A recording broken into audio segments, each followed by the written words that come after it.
I discovered that both sides of the cup are seized, the non-drive side and the drive side. So I think I'm just gonna try some other methods to try to get it unseized. This is what I end up doing. So I have a stack of washers. Turns out the 5/8 inch are perfectly adequate just to go to stack over the spindle.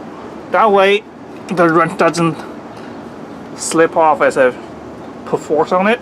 And then I use the regular crank nut to secure the whole thing on top of it. That way I can just put as much force I can without worrying about the wrench being slipped off. These are the cups that I pull from the bottom bracket. As you can see,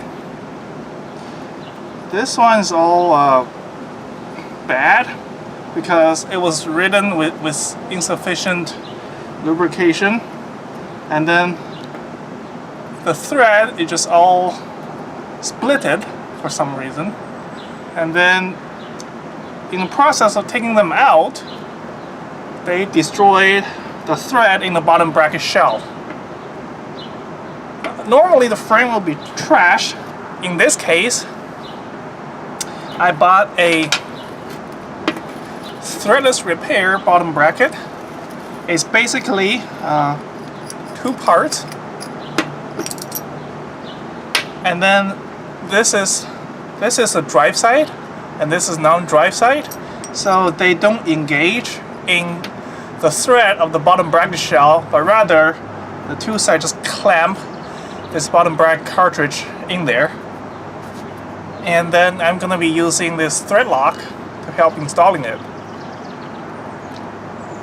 Additionally, because both sides are using this type of teeth system, so I bought additional bottom bracket tool, one for each side, to prevent one side from spinning when I'm turning the other side. Like so. I'm attaching a instruction manual in the video. You can pause to read it.